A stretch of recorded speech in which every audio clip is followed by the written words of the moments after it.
Next on BBC One, some sporting superstars from the West Country dreaming of Olympic success.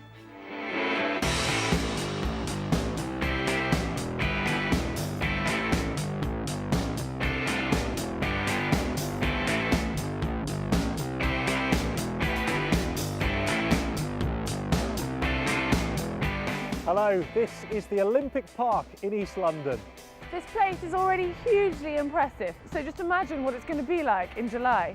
Well, over the next half an hour, we'll be meeting some of the people from the West, hoping to make it all the way onto the podium, just like Heather did 4 years ago. Yes, it's an amazing feeling having that medal around your neck, and I'm really excited for everyone who's going to be competing here in the summer.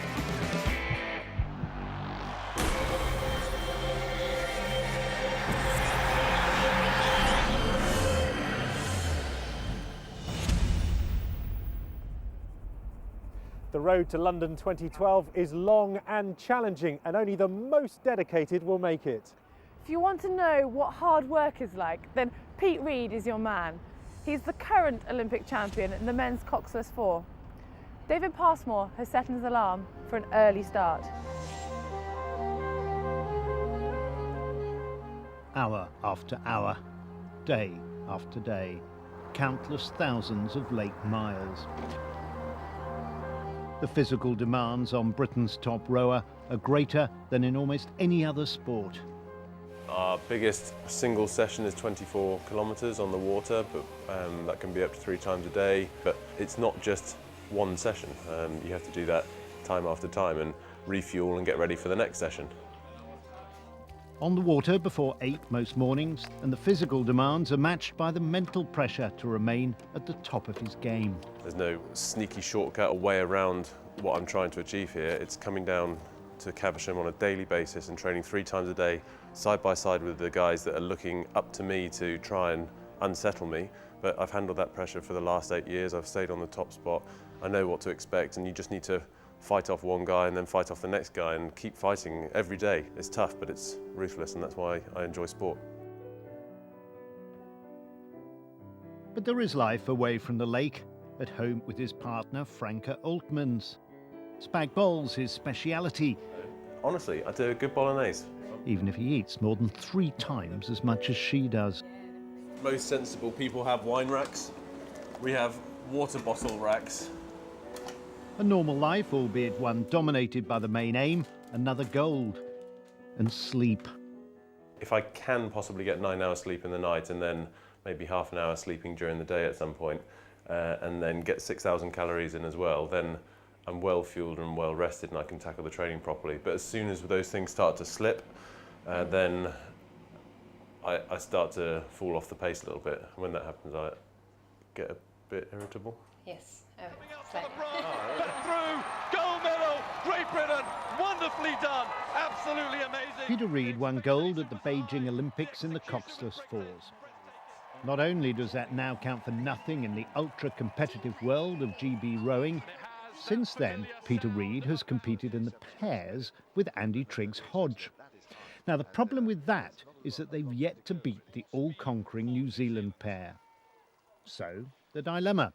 Does coach Jürgen Gröbler stick with Reed and Triggs-Hodge in the pairs and risk only getting a silver, or put Peter Reed in the 4s to try and ensure a gold there?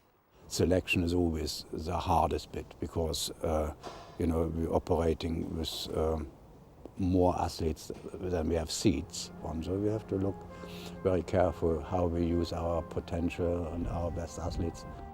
So until the lineup's announced, the relentless daily grind, being the best he can be and trusting the coach to make the right call to try and ensure the greatest number of gold medals for rowing and the overall GB tally. The opportunity to be winning in London, that's something to come down and train for and to not give up, because it'll be a life-changing 6 minutes for us. It may be hard, it may be boring, but there's that ultimate goal that drives him on through the wind and the rain, that dream of Olympic success. Well, Pete Reed's medal was one of 47 for the Great Britain team in Beijing, so quite a target to aim for here in London.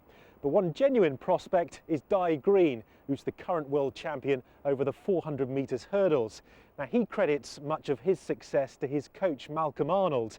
And in fact, Malcolm has guided his athletes to over 65 major medals in a coaching career spanning 4 decades. In 1968, Bristol was getting ready to launch the world's most iconic aeroplane. That same year, the career of a PE teacher in the city was also about to take off. Medal after medal after medal would follow. So who is the man behind the success? Somebody said that he's a combination between Victor Meldrew and Dumbledore from Harry Potter, and I think that is just the best way to describe him. I think that's him down to a T. I'm ready, don't you worry.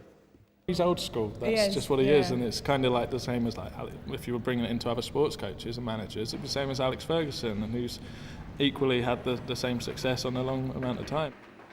He's not one to lavish praise.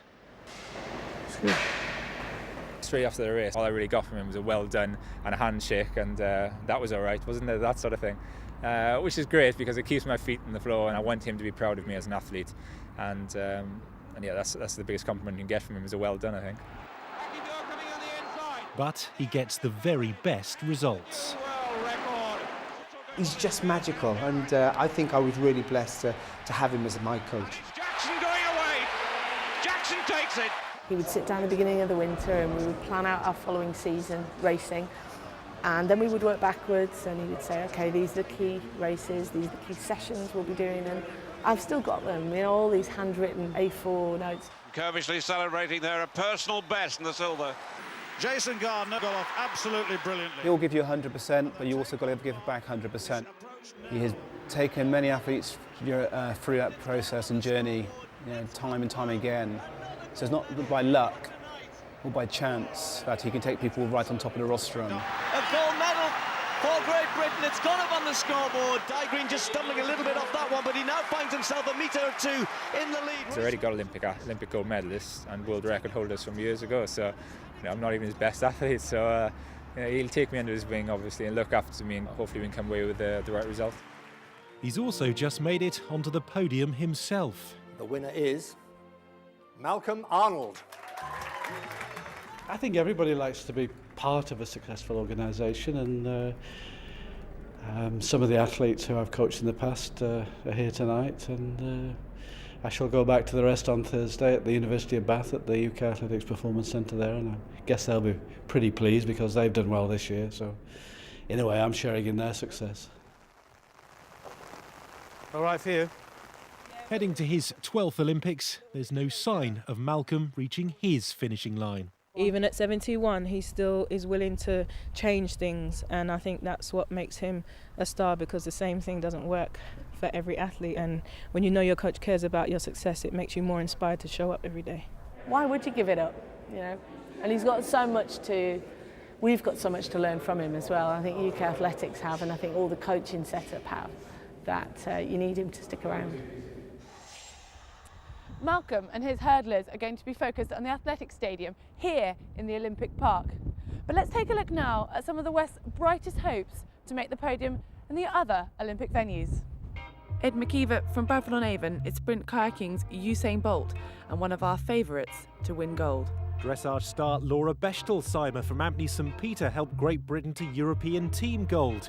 There's also our royal rider Zara Phillips, the former world and European eventing champion. Gloucestershire's Zach Purchase won Olympic gold in the lightweight double sculls in Beijing. He's also been world champion for the past 2 years. And I'm not going to forget you, Heather, a silver medal in the modern pentathlon in Beijing, and who knows, maybe a gold in London? Yeah, that's the aim. I mean, I'm still quite proud of this one, but don't forget, I'm yet to qualify for London. Yeah, no, that is a fair point. Well, this is the Aquatic Centre, as you can probably gather, where, Heather, you're hopefully going to be doing your swim, and that's what, the second of 5 disciplines? That's correct, yes, and the challenge is hitting your peak on all 5 of them on the same day. So here's my guide to modern pentathlon. The modern pentathlon was invented by Pierre de Coubertin, the founder of the modern Olympics. It tells the story of a liaison officer whose horse is brought down in enemy territory. He defends himself with pistol and sword. swims across a river before delivering his message on foot. Scores are awarded for each of the 5 sports. The highest overall wins. First up is fencing. In the fencing, we use the épée, which you can see is a pretty tough blade. Now, you've got to put a force of minimum 750 grams down through the tip. To score a hit, you can basically hit anywhere on the body completely, from the wrist to the foot, mask, torso, absolutely anywhere. And you have just a minute in which to score your hit. After fencing all of your opponents, it's into the pool for a 200-metre freestyle swim. That's 4 lengths. The top scoring women will be looking for a time under 2 minutes 10. Then it's a quick change to be ready for show jumping. The horse you ride is allocated in a draw. You've just 20 minutes to get used to them. Then the competition, jumping 12 fences, all 1.20 m in height. After that, it's on to the climax of the competition. The run and shoot. Your results so far decide where you start. Highest points goes first. It takes a steady hand to hit 5 targets as fast as possible, especially when combined with running a kilometre. You do both 3 times. The first person across the finish line is Olympic champion. This is honestly the only thing I could find to wear. Now, I'm not saying anything you can do, I can do better, but I'd really like to kind of earn this tracksuit. So what can I have a go at? Well, how about the horse riding?